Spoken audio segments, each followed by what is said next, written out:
तो आज हम जिस सब्जेक्ट के बारे में पढ़ रहे हैं हमारा सब्जेक्ट है वर्कशॉप टेक्नोलॉजी 1 और हमने शुरू की हुई है यूनिट अपनी first welding.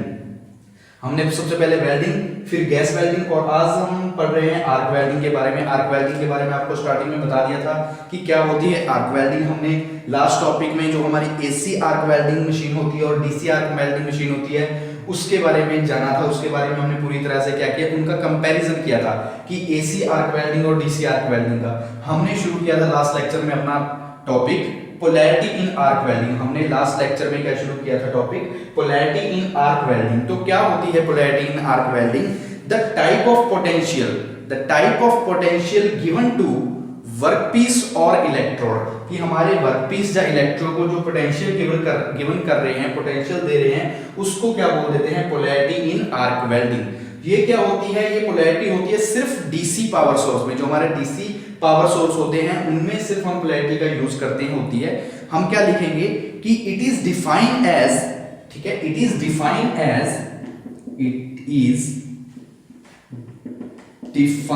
As the potential, defined as the potential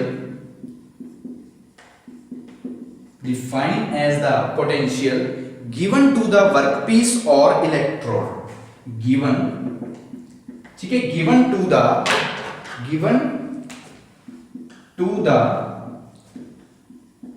workpiece or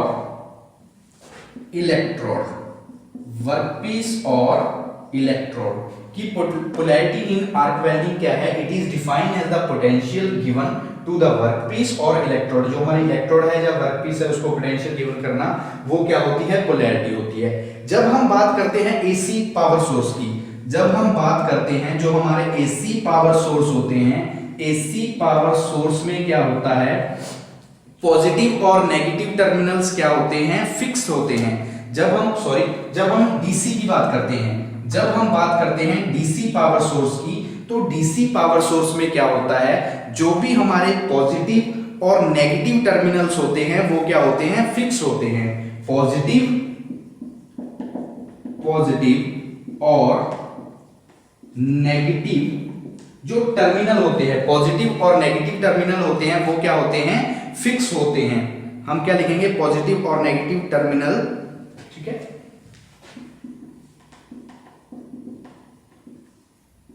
fixed. लेकिन जब हम बात करते हैं हमारे एसी पावर सोर्स की, तो उसमें क्या होता है? जो पॉजिटिव और नेगेटिव टर्मिनल होते हैं, जो हमारे पॉजिटिव और नेगेटिव टर्मिनल्स होते हैं वो क्या होते हैं? फिक्स नहीं होते। हम क्या लिखेंगे? पॉजिटिव और negative terminals are not fixed, ठीक है, नॉट फिक्स्ड। और हम जो पोलैरिटी इन आर्क वेल्डिंग है ये हम मोस्टली यूज करते हैं जो हमारा डीसी पावर सोर्स होता है। इसका हम यूज कहां करते हैं? Used in only DC power source, ठीक है, डीसी पावर सोर्स में हम सिर्फ करते हैं यूज। पोलैरिटी का यूज कहां पे करते हैं? डीसी पावर सोर्स में। तो अब एक बार फिर से देख लो पोलैरिटी इन आर्क वेल्डिंग क्या है? It is defined as the potential given, कि ये एक तरह पोटेंशियल गिवन है किसको? वर्कपीस और इलेक्ट्रोड को। इलेक्ट्रोड और वर्कपीस को क्या करती है? पोटेंशियल देती है। उसके बाद हम बात करते हैं कि जो हमारा डीसी पावर सोर्स होते हैं उसके अंदर दो टर्मिनल्स होते हैं, एक पॉजिटिव होता है एक नेगेटिव होता है टर्मिनल। वो दोनों क्या होते हैं? डीसी पावर सोर्स में फिक्स होते हैं। डीसी पावर सोर्स में हमारा पॉजिटिव और नेगेटिव टर्मिनल दोनों क्या होंगे? फिक्स होंगे। लेकिन जब हम एसी पावर सोर्स का यूज करेंगे, एसी पावर सोर्स की बात करेंगे, तो वहां पे पॉजिटिव और नेगेटिव टर्मिनल्स क्या होंगे? हमारे फिक्स नहीं होंगे। वो क्या होंगे? फिक्स नहीं होंगे, ठीक है। और हम जो पोलैरिटी है इसका यूज हम करते हैं सिर्फ डीसी पावर सोर्स में। तो ये मेन है, हाइलाइट्स हैं हमारे पोलैरिटी इन आर्क वेल्डिंग के, कि पोटेंशियल गिवन का काम करता है वर्कपीस को या फिर इलेक्ट्रोड को। डीसी पावर सोर्स में पॉजिटिव नेगेटिव टर्मिनल फिक्स होते हैं, जबकि एसी पावर सोर्स में दोनों टर्मिनल फिक्स नहीं होते। उसके बाद जो पोलैरिटी है ये हम सिर्फ यूज करते हैं डीसी पावर सोर्स में। पोलैरिटी का हम यूज कहां पे करते हैं? ओनली डीसी पावर सोर्स में। अब हम बात करते हैं पोलैरिटी जो हमारी होती है दो प्रकार की होती है। पोलैरिटी टू टाइप्स की होती है।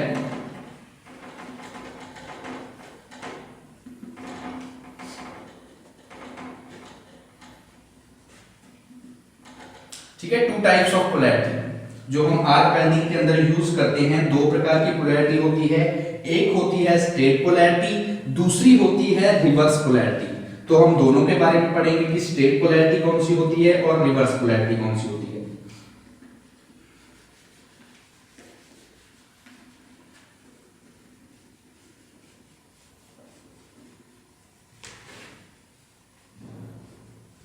ठीक है, शुरू करते हैं। तो हम बात करते हैं सबसे पहले अपनी पोलैरिटी के बारे में कि पोलैरिटी जो होती है दो प्रकार की होती है, टू टाइप्स। ठीक है, टू टाइप्स। ठीक है, two types of polarity, two types of polarity. ठीक है, जो पहली होती है वो होती है स्ट्रेट पोलैरिटी। पहली हमारे पास कौन सी है? Straight polarity, straight polarity. दूसरी जो हमारे पास है, दूसरी कौन सी है? दूसरी है रिवर्स। ठीक है, रिवर्स पोलैरिटी। तो दो पोलैरिटी होती है, एक होती है स्ट्रेट पोलैरिटी, दूसरी हमारे पास जो है वो कौन सी है? Reverse polarity. तो दो पोलैरिटी होंगी, स्ट्रेट और रिवर्स। पोलैरिटी हमें पता है क्या है, पोटेंशियल गिवन करती है किसको? वर्कपीस या इलेक्ट्रोड को। ठीक है, और डीसी पावर सोर्स में यूज करते हैं। तो अब हम बात करते हैं, दो टर्मिनल होते हैं, पॉजिटिव टर्मिनल, नेगेटिव टर्मिनल होता है। तो स्ट्रेट पोलैरिटी क्या होती है? इस पोलैरिटी के अंदर जो हमारी इलेक्ट्रोड होती है वो कनेक्टेड होती है नेगेटिव टर्मिनल के साथ। ठीक है, स्ट्रेट पोलैरिटी के अंदर जो हमारी इलेक्ट्रोड होती है, जो हमारी इलेक्ट्रोड होती है वो कनेक्टेड होती है किसके साथ? कनेक्टेड होती है नेगेटिव टर्मिनल के साथ, नेगेटिव टर्मिनल। ठीक है, कि जो हमारी इलेक्ट्रोड होगी वो कनेक्टेड होगी नेगेटिव टर्मिनल के साथ, जिसको हम एनोड भी बोल देते हैं, इसको हम एनोड भी बोल सकते हैं। और जो हमारा वर्कपीस होगा वो कनेक्टेड होगा पॉजिटिव टर्मिनल के साथ। जो हमारा वर्कपीस होगा, जो हमारा वर्कपीस होगा वो कनेक्टेड होगा किसके साथ? कनेक्टेड होगा पॉजिटिव टर्मिनल के साथ, पॉजिटिव टर्मिनल के साथ। ठीक है, टर्मिनल के साथ, इसको हम कैथोड भी बोल देते हैं। ठीक है, कैथोड। ठीक है, तो स्ट्रेट पोलैरिटी में बस इतना होगा। स्ट्रेट पोलैरिटी में क्या होगा? हमारी डीसी पावर सोर्स का यूज कर रहे हैं हम, डीसी पावर सोर्स के साथ कनेक्टेड होगी, उसके अंदर हमारा जो इलेक्ट्रोड होगा स्ट्रेट पोलैरिटी में वो तो कनेक्टेड होगा नेगेटिव टर्मिनल के साथ, यानी कि जो माइनस वाला एनोड होगा उसके साथ कनेक्ट होगी हमारी इलेक्ट्रोड। जो पॉजिटिव टर्मिनल होगा यानी कि कैथोड होगा वो कनेक्टेड होगा किसके साथ? वर्कपीस के साथ। लेकिन रिवर्स पोलैरिटी में क्या हो जाएगा? अपोजिट हो जाएगा कि इलेक्ट्रोड कनेक्टेड हो जाएगी पॉजिटिव टर्मिनल और वर्कपीस कनेक्टेड हो जाएगा नेगेटिव टर्मिनल के साथ। तो क्या हो जाएगा? रिवर्स। इलेक्ट्रोड तो कनेक्टेड होगी, इसमें क्या होगा? जो हमारी इलेक्ट्रोड है वो कनेक्टेड हो जाएगी किसके साथ? कनेक्टेड हो जाएगी पॉजिटिव टर्मिनल के साथ। इलेक्ट्रोड कनेक्टेड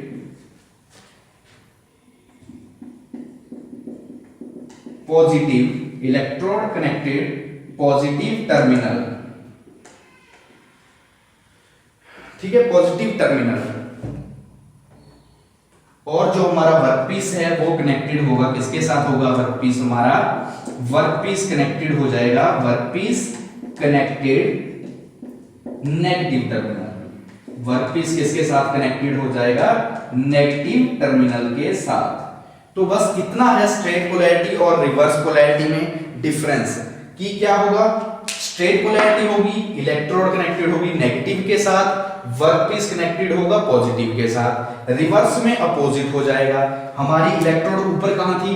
नेगेटिव, तो यहां पे इलेक्ट्रोड हो जाएगी पॉजिटिव टर्मिनल। वर्कपीस स्ट्रेट में कहां पे था?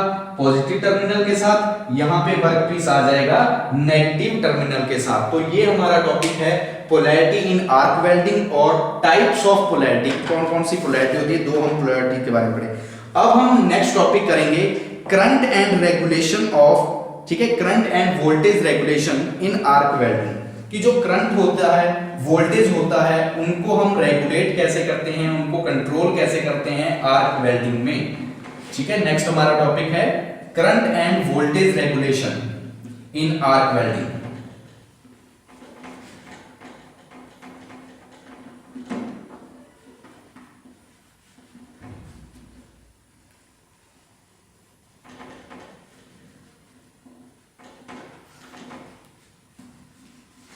ठीक है, नेक्स्ट हम शुरू करते हैं अपना नेक्स्ट टॉपिक।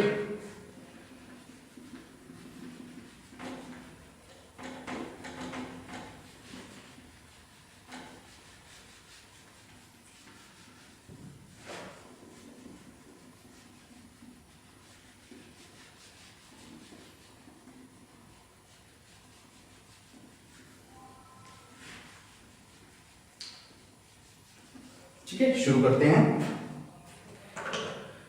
ठीक है, current end voltage regulation in arc welding हमारा टॉपिक है जो नेक्स्ट, वो है current and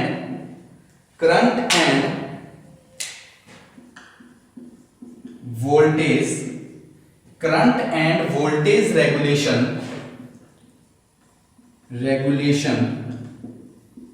in arc welding,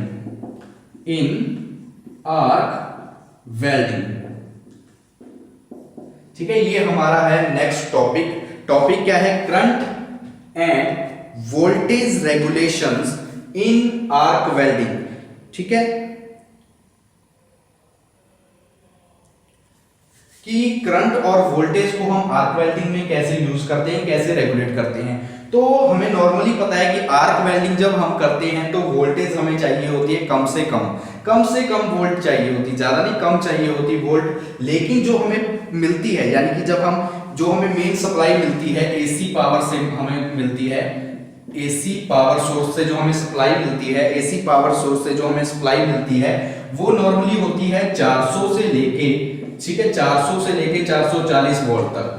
ठीक है, इसके आसपास होती है, इसके अराउंड होती है। जो एसी पावर से हमें एनर्जी मिलती है, पावर मिलती होती है, वो होती है 400 से लेके 440 वोल्ट के पास।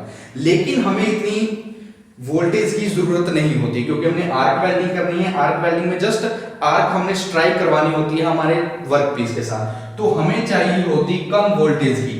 तो उसके लिए हम क्या यूज करते हैं? एक स्टेपर मोटर यूज करते हैं, स्टेप डाउन मोटर का हम यूज करते हैं, स्टेप डाउन मोटर का या स्टेप डाउन ट्रांसफार्मर का यूज करते हैं। हम यूज करते हैं स्टेप डाउन ट्रांसफार्मर का, हम यूज करते हैं स्टेप डाउन ट्रांसफार्मर का, जो क्या करता है, जो हमारी वोल्टेज होती है उसको कम कर देता है। कितना ले आता है? वो ले आता है 80 से लेके 100 के बीच में। क्या करता है? जो हमारी वोल्ट होती है वो 400 से 440 है, उसको कम कर देता है एसी पावर सोर्स में। हम स्टेप डाउन मोटर का यूज करते हैं, स्टेप डाउन ट्रांसफार्मर का यूज करते हैं, जो क्या करता है, जितनी वोल्टेज हमें मेन सप्लाई से आ रही है लेकिन हमें चाहिए आर्क वेल्डिंग के लिए कम, तो वो क्या करता है, उसको डाउन कर देता है 80 से 100 वोल्ट के बीच में ले आता है। ये चाहिए हमें सिर्फ स्ट्राइकिंग करने के लिए। जो हम स्ट्राइक कर रहे हैं, आर्क को हम स्ट्राइक कर रहे हैं, तो उसके लिए हमें नॉर्मली चाहिए होती 80 से लेके 100 के बीच में। लेकिन जो आर्क है उसको मेंटेन करने के लिए इससे भी कम चाहिए होती है। जो हम आर्क है उसको मेंटेन जब हम करना है तो उसके लिए हमें इससे भी कम चाहिए होती है। ठीक है, जैसे लिख सकते हैं कि आर्क को मेंटेन करने के लिए, ठीक है, आर्क मेंटेन करने के लिए हमें चाहिए होती है इससे भी कम, तो वो होती है जस्ट 30 से लेके, वो होती है 30 से लेके 40 के बीच में, 30 से लेके 40 वोल्ट्स के बीच में एसी पावर सोर्स। जब हम एसी वेल्डिंग के हिसाब से यूज कर रहे हैं, एसी मशीन का यूज कर रहे हैं, वेल्डिंग मशीन का, तो ये कैसे मेंटेन होती है?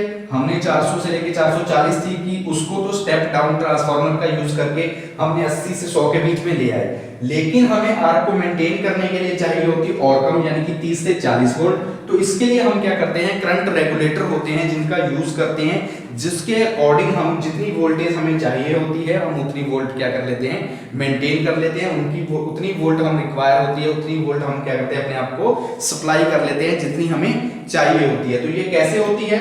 इसके लिए हम क्या यूज करते हैं, करंट रेगुलेटर होते हैं। क्या होते हैं? Current regulator. ठीक है, करंट रेगुलेटर होते हैं जिनकी वजह से हम आर्क के लिए जो वोल्टेज चाहिए वो मेंटेन कर पाते हैं, 30 से 40 के बीच में हम वोल्टेज को रखते हैं। लेकिन जब हम बात करते हैं, ये तो हमने बात की एसी पावर की, जब हम एसी मोटर का यूज कर रहे हैं या एसी वेल्डिंग मशीन का यूज कर रहे हैं। लेकिन जब हम यूज करते हैं डीसी वेल्डिंग मशीन का, तो डीसी वेल्डिंग मशीन में हमें वोल्टेज इससे भी कम चाहिए होती है। उसके अंदर हमें जो वोल्टेज चाहिए होती है वो होती है 60 से लेके 80 के बीच में, 60 से लेके 80 के बीच में, ठीक है, 60 से लेके 80 के बीच में। और जो मेंटेन करने के लिए होती है, ये तो आर्क की स्ट्राइकिंग है, लेकिन जो मेंटेन करने के लिए हमें चाहिए होती है वो होती है, मेंटेन करने के लिए जो हमें चाहिए होती है वो होती है 15 से लेके 25, वो होती है 15 से लेके 25 वोल्ट, ठीक है। तो ये टॉपिक हमारा current end voltage regulation in arc welding की। आर्क वेल्डिंग के अंदर जो करंट है या फिर वोल्टेज है उसको कैसे रेगुलेट करते हैं। तो रेगुलेट करने के लिए हम क्या करते हैं, हमें पता है कि जो हमें एसी मेन सप्लाई आ रही है, हमारे पास पावर सप्लाई आ रही है, मेन सप्लाई आ रही है, वो होती है 400 से लेके 440 वोल्ट के बीच में। हमें करनी है आर्क वेल्डिंग, तो आर्क वेल्डिंग में क्या होती है, कम से कम वोल्टेज की जरूरत होती है। तो उसके लिए हम क्या करेंगे, स्टेप डाउन ट्रांसफार्मर का यूज करेंगे। जो पावर को, जो मेन सप्लाई से पावर आ रही है, जो 400 से 440 वोल्ट है, उसको कम कर देगा, कितना ले आएगा, 80 से लेके 100 के बीच में, जो हमें चाहिए आर्क स्ट्राइक करवाने के लिए। आर्क की अगर हमें स्ट्राइकिंग करवानी है तब हमें चाहिए 80 से 100, तो वह इतनी पावर ले आएगा, कौन लेके आएगा, स्टेप डाउन ट्रांसफार्मर। लेकिन आर्क को मेंटेन करने के लिए एसी वेल्डिंग में हमें चाहिए होती है वोल्टेज 30 से लेके 40। ये वोल्टेज कैसे कम होती है, इसके लिए हम यूज करते हैं करंट रेगुलेटर का। करंट रेगुलेटर क्या होते हैं, रेगुलेट करते हैं कि कितनी हमें एनर्जी चाहिए, कितनी हमें नहीं चाहिए। उसके बाद बात करते हैं हम डीसी पावर सोर्स की। तो डीसी में क्या होता है, जो हमें वोल्टेज चाहिए होती है वो होती है 60 से लेके 80 वोल्ट के बीच में। जो हमें वोल्टेज चाहिए होती है वो कितनी होती है, 60 से 80 के बीच में। और उसको मेंटेन रखने के लिए, ये तो है आर्क की स्ट्राइक करवाने के लिए 60 से 80, लेकिन मेंटेन करवाने के लिए कितनी चाहिए होती है, 15 से 25 वोल्ट। तो इस तरह से हम इस पूरी प्रोसेस में क्या करते हैं, करंट और वोल्टेज को रेगुलेट करते हैं हमारी आर्क वेल्डिंग के अकॉर्डिंग, कि डीसी में हमें कितनी चाहिए उस अकॉर्डिंग चलाते हैं, वोल्टेज हम कम डाउन करते हैं करंट रेगुलेटर का यूज करके, स्टेप डाउन ट्रांसफार्मर का यूज करके। एसी और डीसी पावर में हम क्या करते हैं, करंट और वोल्टेज को रेगुलेट करते हैं, ठीक है। तो ये हमारा टॉपिक हुआ इसका, current end voltage regulation in arc welding. Next अब हमारा टॉपिक है इलेक्ट्रोड्स, कि इलेक्ट्रोड्स क्या होती है। अब जो हमारा नेक्स्ट टॉपिक है वो है इलेक्ट्रोड।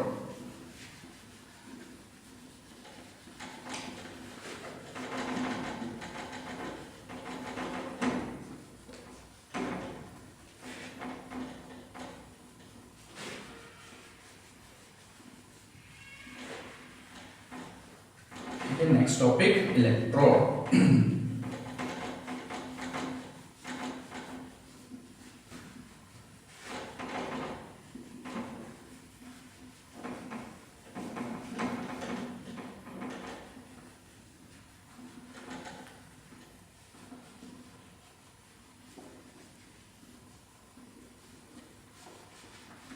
ठीक है, शुरू करते हैं अपना नेक्स्ट टॉपिक।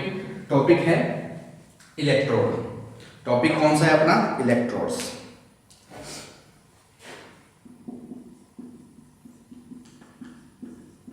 ठीक है, इलेक्ट्रोड्स, ELECTRODES, इलेक्ट्रोड्स। तो इलेक्ट्रोड क्या होती है, इलेक्ट्रोड एक मेटेलिक या फिर हम बोल सकते हैं नॉन मेटेलिक वायर रोड होती है, जो कि एक टर्मिनल का काम करती है। किस लिए टर्मिनल का काम करती है, इलेक्ट्रिक सर्किट के रूप में, ताकि हम उससे क्या करें, इलेक्ट्रिक आर्क को प्रोड्यूस कर सके। हम क्या कर सके, इलेक्ट्रिक आर्क को प्रोड्यूस कर सके। तो हम क्या लिखेंगे, इलेक्ट्रोड क्या होती है, इलेक्ट्रोड एक मेटेलिक या फिर नॉन मेटेलिक वायर की एक रॉड होती है, जो कि एक टर्मिनल का काम करती है इलेक्ट्रिक सर्किट के अंदर, ताकि हम एक इलेक्ट्रिकल आर्क को क्या कर सके, प्रोड्यूस कर सके। इलेक्ट्रोड जो होती है एक तरह से फिलर रोड के रूप में भी काम कर सकती है, फिलर रोड की का भी काम कर सकती है। हमारी जो मॉडर्न वेल्डिंग प्रोसेस होती है, जब मेटल वेल्डिंग प्रोसेस होती है, उसके अंदर फिलर रोड के रूप में भी काम कर सकती है। तो हम क्या लिखेंगे, इलेक्ट्रोड क्या होती है, इट इज, क्या लिखेंगे, इट इज ए मेटेलिक और non metallic, it is a metallic,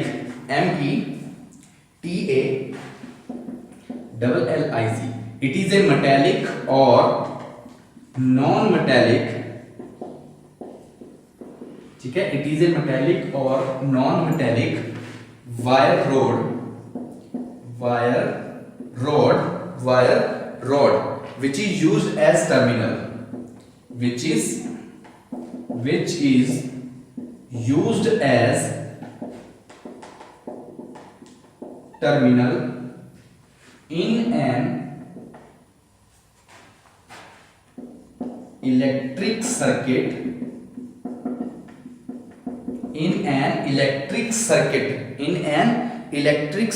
to produce an electric arc,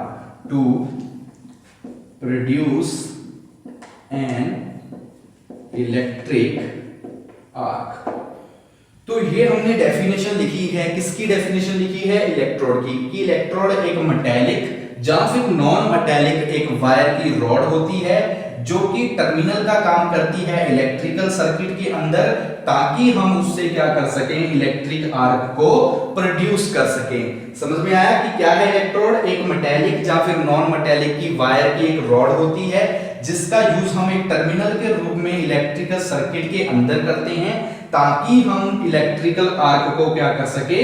produce कर सके, इलेक्ट्रिकल आर्क को प्रोड्यूस कर सके। जो हमारी मेटल वेल्डिंग प्रोसेस होती है उसके अंदर हम इलेक्ट्रोड का यूज फिलर रॉड के रूप में भी कर सकते हैं। जो हमारी मेटल वेल्डिंग प्रोसेस होती है, मेटल वेल्डिंग जो हमारी प्रोसेस होती है उसके अंदर, उसमें हम इलेक्ट्रोड का यूज फिलर रॉड के रूप में भी कर सकते हैं। किस रूप में?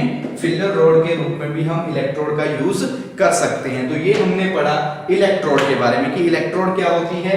एक मेटेलिक या नॉन मेटेलिक वायर की रॉड होती है जिसका यूज हम एक टर्मिनल के रूप में करते हैं हमारे इलेक्ट्रिकल सर्किट के अंदर, ताकि हम इलेक्ट्रिक आर्क को प्रोड्यूस कर पाए।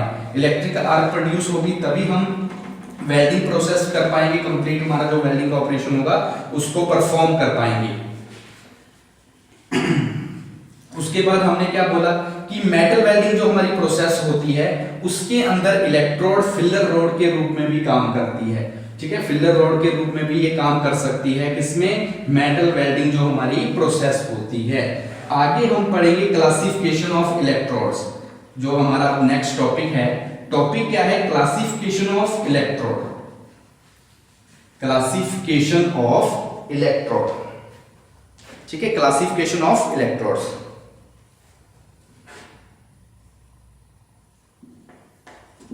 ठीक है, क्लासिफिकेशन ऑफ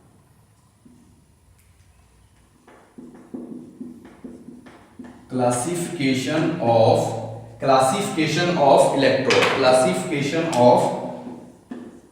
ठीक है, इलेक्ट्रोड्स, क्लासिफिकेशन ऑफ इलेक्ट्रोड्स में ये हमारी सिर्फ होती है दो प्रकार की। नॉर्मली हमारे पास होती है दो प्रकार की, एक होती है कंज्यूमेबल, दूसरी होती है नॉन कंज्यूमेबल। तो फर्स्ट कौन सी है? कंज्यूमेबल,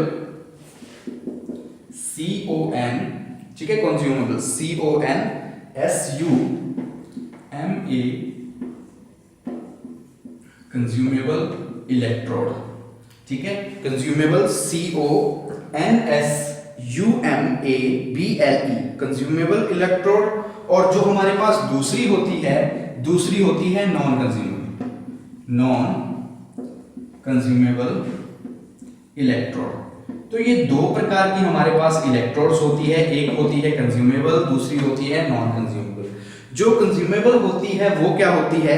ये क्या करती है? एक तरह से फिलर रॉड का काम करती है, एक तरह से क्या करती है? फिलर रॉड का काम करती है। कंज्यूमेबल मतलब जो खर्च हो जाए, यानी कि ये इलेक्ट्रोड होगी, ये क्या होगी? जब हम वेल्डिंग करेंगे तो वेल्डिंग प्रोसेस के दौरान क्या करेगी? मेल्ट हो जाएगी, और उसी में जो हम ज्वाइंट बना रहे हैं उसी के अंदर क्या हो जाएगी? समा जाएगी, यानी उसी के अंदर वेल्ड हो जाएगी कंज्यूमेबल इलेक्ट्रोड।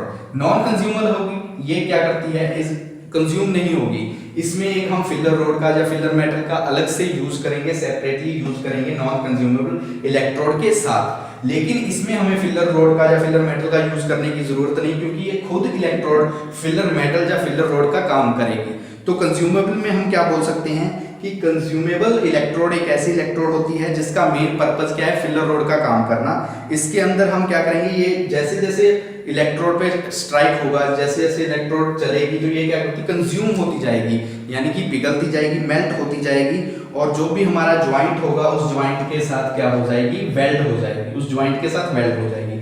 लेकिन जब हम बात करेंगे नॉन कंज्यूमेबल इलेक्ट्रोड की, तो ये वो इलेक्ट्रोड्स होती हैं जो कि कंज्यूम नहीं होती।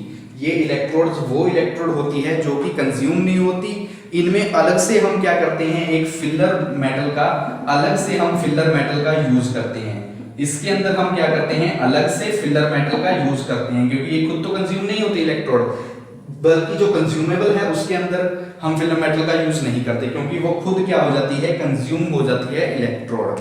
ठीक है, जैसे हमने इनमें बोला है, जैसे नॉन कंज्यूमेबल होती है, तो नॉन कंज्यूमेबल का यूज हम कार्बन, ग्रेफाइट, टंगस्टन इलेक्ट्रोड है, तो इस तरह से हम इनको बना सकते हैं। जो नॉन कंज्यूमेबल हमारी इलेक्ट्रोड्स है, ये किसकी बनी होती है, ये कार्बन की बनी होती है, ग्रेफाइट की बनी होती है, टंगस्टन की, ये किसकी बनी होती है, कार्बन की बनी होती है, ग्रेफाइट की बनी होती है। ठीक है, कार्बन की बनी होती है, ग्रेफाइट की बनी होती है, या फिर बोल सकते हो टंगस्टन की बनी होती है। ठीक है, टंगस्टन की बनी होती है। कौन सी, नॉन कंज्यूमेबल वाली, ये कंज्यूम नहीं होती। ठीक है, कंज्यूम नहीं होती। ठीक है, और इसका ज्यादातर, जैसे हमारी जो कार्बन है, ग्रेफाइट है, इसका ज्यादातर हम यूज करते हैं डीसी वेल्डिंग के अंदर। इन दोनों का हम ज्यादातर यूज कहां पे करते हैं, यूज करते हैं डीसी वेल्डिंग मशीन के अंदर। जो हमारी डीसी वेल्डिंग जब हम करते हैं तो तब हम यूज करते हैं कार्बन और ग्रेफाइट इलेक्ट्रोड्स का, हम यूज करते हैं कार्बन और ग्रेफाइट इलेक्ट्रोड्स का यूज करते हैं। ठीक है, तो इलेक्ट्रोड टॉपिक में बस हमारा इतना है कि इलेक्ट्रोड, सबसे पहले हमने इलेक्ट्रोड पढ़ी कि इलेक्ट्रोड क्या होती है। इलेक्ट्रोड एक मेटेलिक या नॉन मेटेलिक हमारा एक रॉड होती है, वायर की रॉड होती है, जिसपे क्या होता है, जो टर्मिनल का काम करती है इलेक्ट्रिक सर्किट के रूप में। उसका मेन काम क्या है, इलेक्ट्रिक आर्क प्रोड्यूस करना। कि इलेक्ट्रोड क्या है, एक मेटेलिक या नॉन मेटेलिक वायर की रॉड होती है, टर्मिनल के रूप में काम करती है इलेक्ट्रिक सर्किट के अंदर, और काम क्या है उसका, इलेक्ट्रिक आर्क को प्रोड्यूस करना। दो प्रकार की हमारी इलेक्ट्रोड होती है, एक होती है कंज्यूमेबल इलेक्ट्रोड, दूसरी होती है non consumable electrode. Consumable electrode कौन सी होती है, ऐसी इलेक्ट्रोड जो क्या वर्किंग के जैसे जैसे ऑपरेशन हमारी प्रोसेस चलेगी, इलेक्ट्रोड हमारी पूरी तरह से क्या हो जाएगी, कंज्यूम हो जाएगी, यानी कि यूज हो जाएगी, मेल्ट हो जाएगी। इसके अंदर हम अलग से कोई फिलर मेटल या फिलर रोड का यूज नहीं करते, क्योंकि ये खुद ज्वाइंट के साथ क्या हो जाती है, वेल्ड हो जाती है, ज्वाइंट हो।